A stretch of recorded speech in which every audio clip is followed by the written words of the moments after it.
Eagle, proud symbol of our country, keep on flying high up above, and together we will stand and we'll restore the land. Oh, eagle, keep on flying, eagle. Oh, welcome in to Listen to the Eagle, your live call-in radio show, hunting, fishing, God, family, and country, and anything Paul Ott wants to talk about. Bert Ott Carruth, your host, coming to you live from the Reed's Metal Studio, right here at the beautiful Farm Bureau building in Jackson, Mississippi, alongside Paul Ott, who's down in the Scenic Rivers region at beautiful Lake Dixie Springs. How are you, Paul Ott? If I could do like a turkey, I'd have them pulling up everywhere, but everybody's so excited about turkey season. Paul Ott is right around the corner, But you know what, Paul Ott, to start off the show tonight, we've got a special guest. We've got Whit Hughes, who's running for Congress, and we're about to find out a lot of things about Whit and why you need to vote for Whit. But if you don't remember anything else, Whit Hughes, in my mind, will go down, if not the greatest, but one of the greatest all-time high school basketball players in the state of Mississippi. Whit Hughes, welcome in to Listen to the Eagle, brother. Hey, how you doing? Thanks for the opportunity to be with you. Man, we thank you. We're excited for you, excited for the state of Mississippi, and want to thank you for coming on to Listen to the Eagle and let our audience kind of get introduced, if they don't already know you and what you're trying to accomplish for this great state. Yeah, listen, I appreciate the opportunity to visit with you and your audience, and I'm excited about this congressional campaign that I'm a part of. You know my family well, and my wife Shelley and I have taken this step, and we know it's a big step, but it's also the right step for our family. We're not folks that wear our faith on our sleeves, as they say, but we're driven by faith and family, and that's why I'm doing this. When I look at our country, I get concerned. When I look at my family, I get concerned, and we need some strong leadership in Washington D.C., and so that's why I've entered this race about a month ago, and things are going really well. I'm very proud of what all we've accomplished in a short amount of time. I jumped out, and in the first 2.5 weeks, I campaigned in all 24 counties. And I believe that's important. That's voters want somebody who's going to campaign everywhere in the district. Yeah. They want somebody in Congress who's going to serve every county in the district. And so today's a great example. I had meetings in Starkville and Ottawa County all morning, and Philadelphia and Neshoba County all afternoon, and we've just pulled into Macon. We're here at the Knoxville Civic Center for tonight's Lincoln Day dinner. Yeah. Well, let me ask you this. One of the key questions I'd like to know, and I think I have a pulse of our listeners, and of course I'm fortunate enough, like you said, to know you and your wonderful family, and I know your core values, but how do you go to Washington to change and not once you get there, let Washington change you? Well, look, that's a great line of dialogue, and I'm a big believer in that you have to be for what you're for. And you have to let your principles drive your politics. And candidly, one reason why I believe I've gotten so much momentum in these first 4 weeks is that people appreciate my background and my experience. Yeah. They know that I'm not a career politician that's just hoping to hold higher office. They know that I'm doing this because I care about Mississippi. I care about our people, our communities, our values. And I believe I'm best for this position. So it's I'm not naive. If you're a member of Congress, you're one of 435 people. But right now, what I found is that folks are very interested in more jobs, a stronger economy, strong leadership, having somebody on Capitol Hill with some backbone that'll get in there and drive conservative legislation that aligns with Mississippi priorities.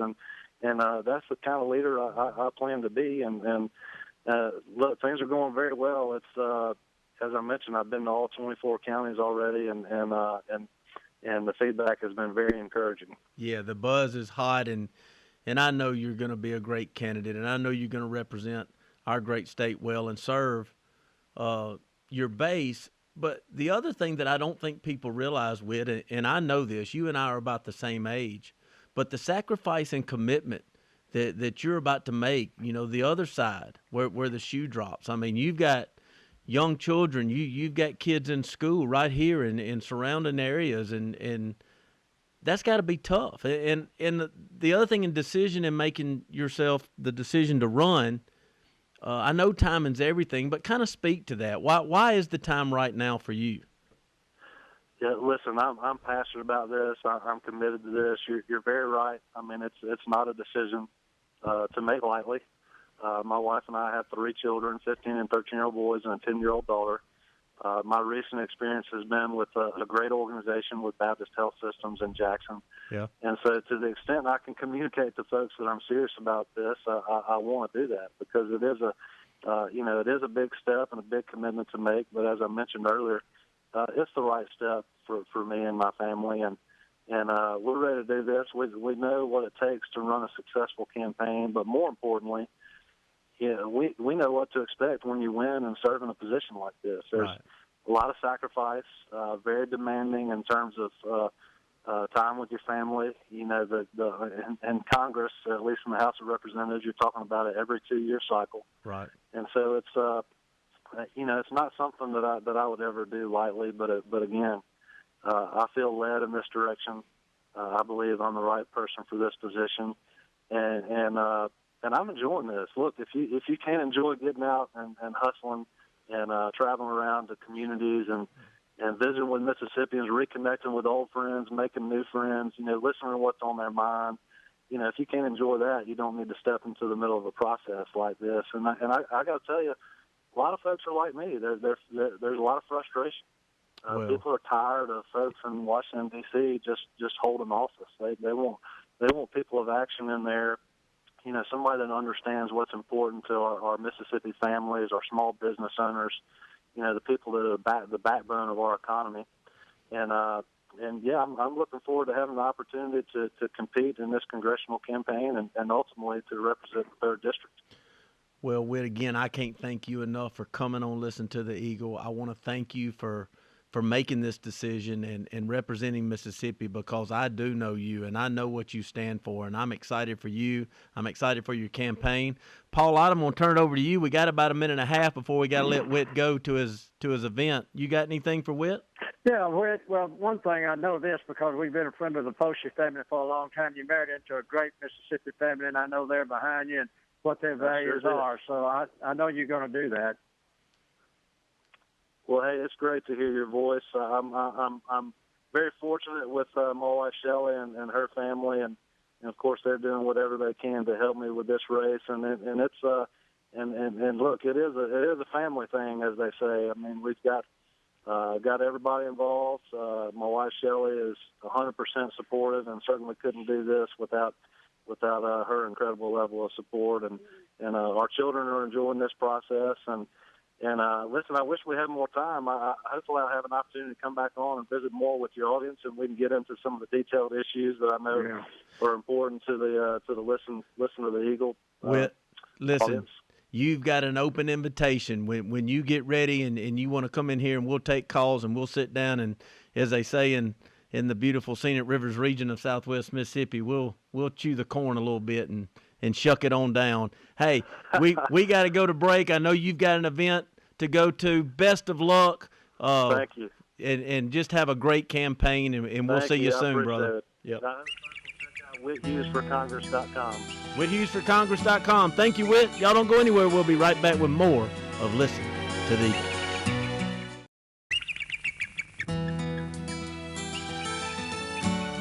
Welcome back in to Listen to the Eagle. Thank you for making us a part of your day. However you may be listening to the show, we thank you.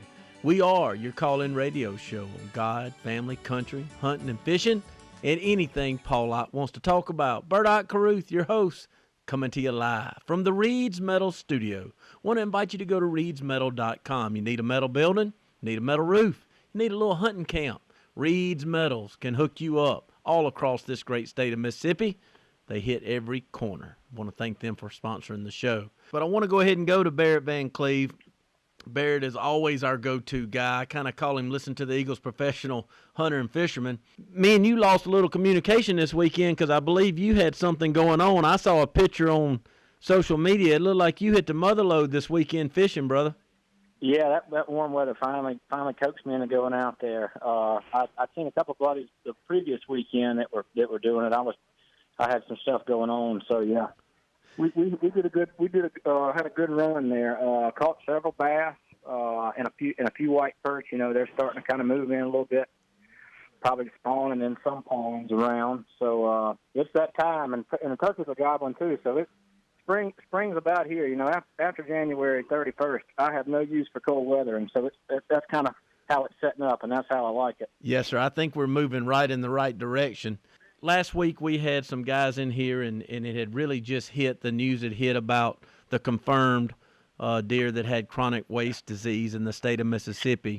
You and I had a little bit of discussion earlier today off the air, but I'd like to pass the ball to you, kind of take it for a little while during this segment, kind of share with people of what you're hearing, what you've absorbed, and where this is going.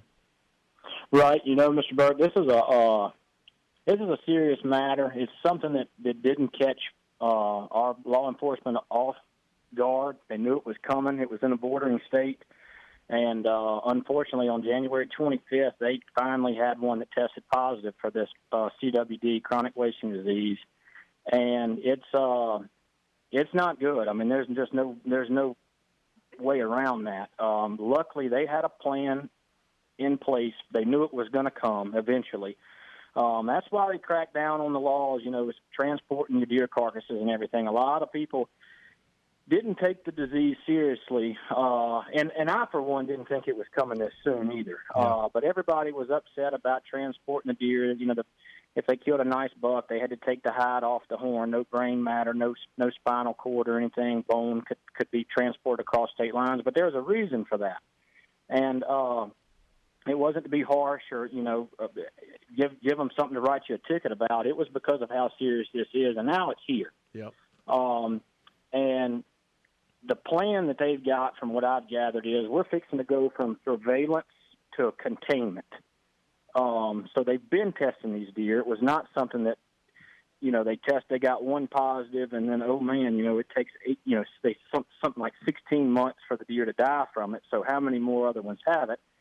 You know, this is something they've been looking for quite some time now, and you know, they've banned supplement feeding in 6 counties, I believe, and that's that's going to hit home hard with me. Now, wait a minute. Let me stop you right there, because I don't know that all of our listeners know that. I didn't know that. When did that ban go into place, and do you know the area or the counties that we need to look at, or where we can go to get that information? Yeah, the Mississippi website's got all this on there. Clearing Ledgers put out several on their outdoor page. I think it happened about 10, 12 days ago. Okay. The counties, I don't know this for a fact, but I think it's Issaquena, which is where it was found, Claiborne, Warren, Hines, and Yazoo, I believe, and maybe Sharkey's the 6th one. I can't remember. So you can get a ticket right now for supplementing feeding in those areas.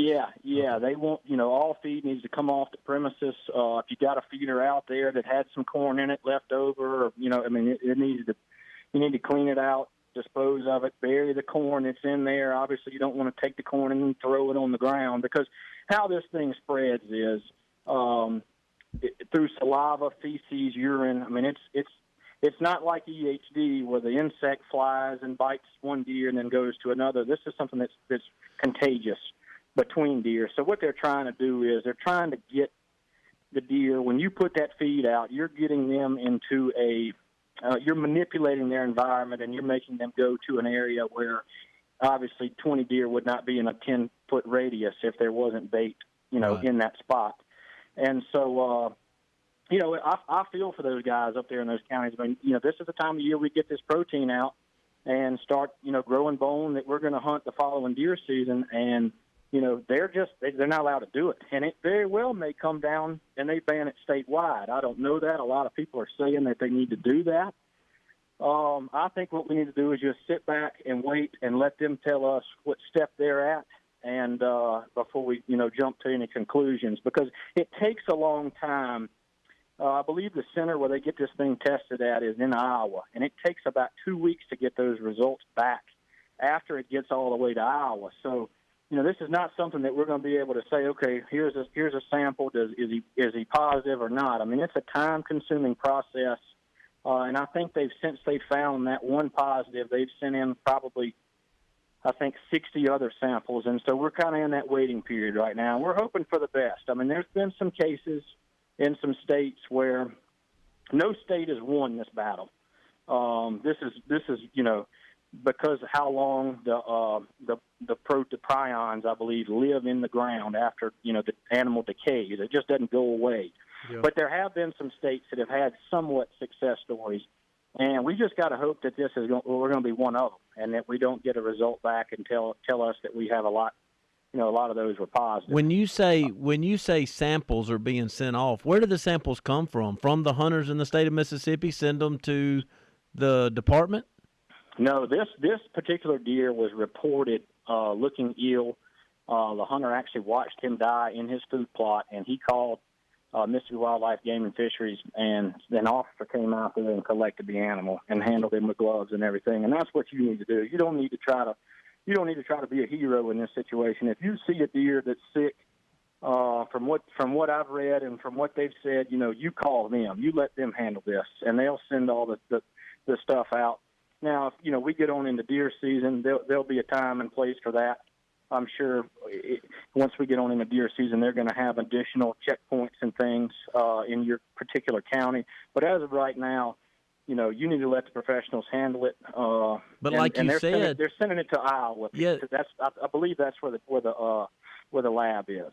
Yeah, and like you and I said, though, this is in numerous states now, and yet what you and I discussed, there are only 2 labs in the whole nation to send these samples to? I believe there's one in Utah or New Mexico, somewhere west, and then there's a location in Iowa. And I wished, I don't know, I wish there was an area closer to that, especially with a lot of neighboring states, have had this disease for several years. I kind of would have thought there would have been a little bit more centrally located one for states that are obviously fixing to, unfortunately, get this horrible disease. Barrett, real quick for our listeners, I know that this is dear to your heart and you're trying to absorb and get as much information as you can, and you made a good point. These biologists with the Department of Wildlife, they are doing what's best for our state. I know it's going to be frustrating to a lot of our hunters. I know it's frustrating trying to get ready and prepare, but just listen to what they're saying. It's what they do for a living, and I promise you they're doing what's best for you and our deer in our state.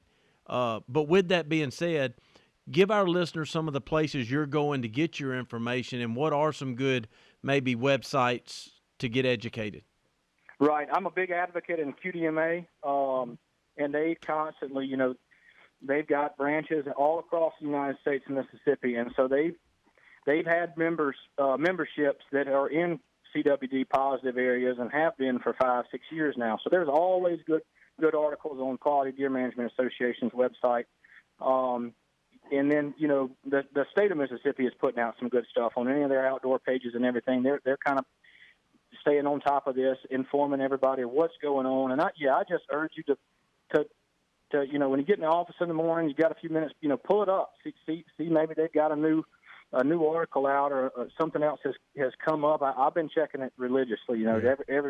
Every morning I'll look and see if they've released something else. But it's definitely going to be a change. But we've got to look at this thing, we need to be looking at this thing from a 5-year plan and not, this is going to mess up my deer season next year. This is something that could potentially change everything we know about deer hunting, and so we need to be looking at this for down the road and not next year. Barrett Van Cleave, I can't thank you enough for your time, your wisdom, your knowledge, and sharing it with us here on Listen to the Eagle. Thank you for everything you do for our show. Thank you for what you do for the outdoors, and especially down there in the Scenic Rivers region, and I look forward to catching up with you soon, brother. Yes, sir. Thanks for the opportunity. Yes, sir. Barrett Van Cleave, Listen to the Eagle's professional hunter and fisherman. Y'all don't go anywhere. We got more of Listen to the Eagle.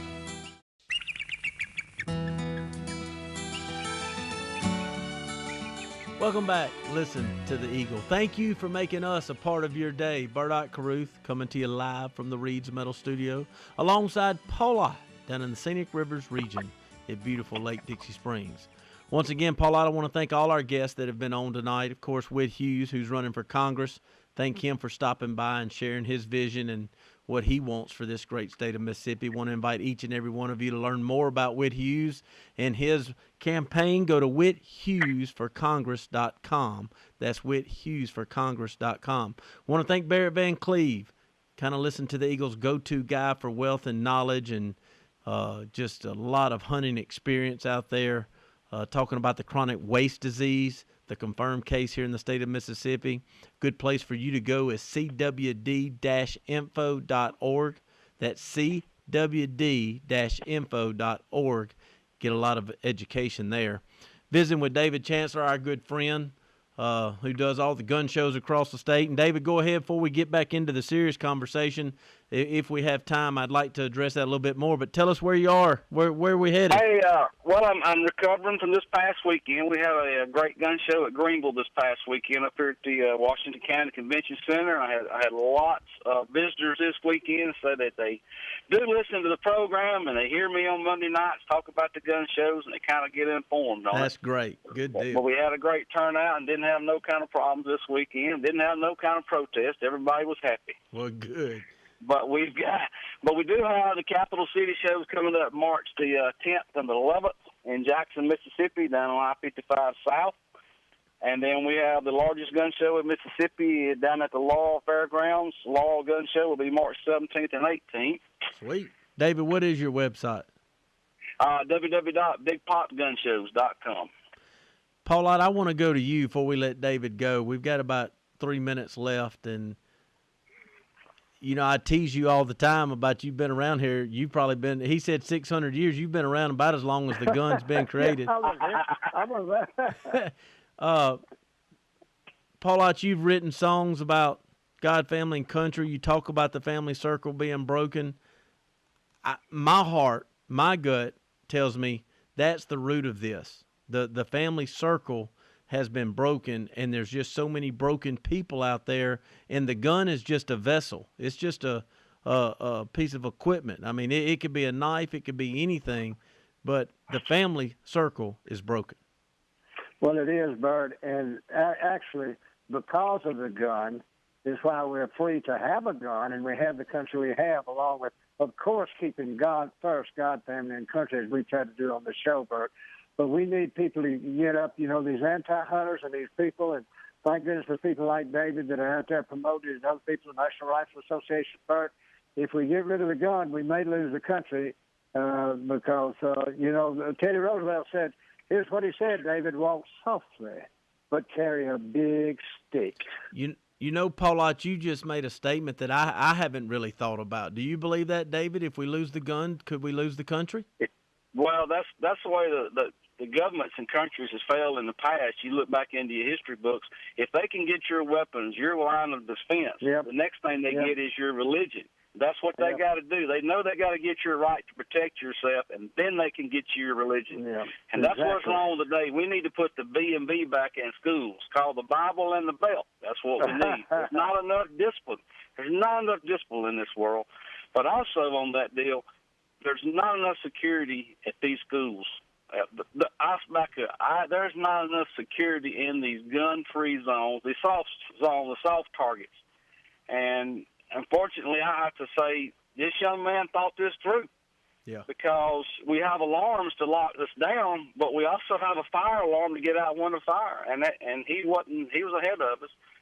There were only 2 officers, my understanding, according to the news media, looking at the Googling up. There's 4,300 and some students at this school. Two resource officers. Hey, we got to have more security. Yeah, and that's going to be our bottom line of defense. Well, we've got to protect the kids, and then we've got to do our homework and get that side handled. It's. I know it's the root. The gun is the weapon, but it's not what's causing this, in my opinion. Right. David, I want to thank you for always calling in and what you do across this great state. Thank you, sir. Thank y'all, and I'll talk to y'all next Monday. All right, brother. Paul Ott, we had a great show. Thanks to all our guests. Whit Hughes for Congress. Go to whithughes.com. Barrett Van Cleave. Listen to the Eagles' go-to professional hunter and fisherman talking about the chronic waste disease. And go to cwd.info.org for more information and get you some education. But if you don't remember anything else about tonight, remember this. If you do things your way, you will get your results. Some good, some bad. If you'll stop and pray, you'll get his results. Paul Ott, I love you, and I'll see you next week, brother.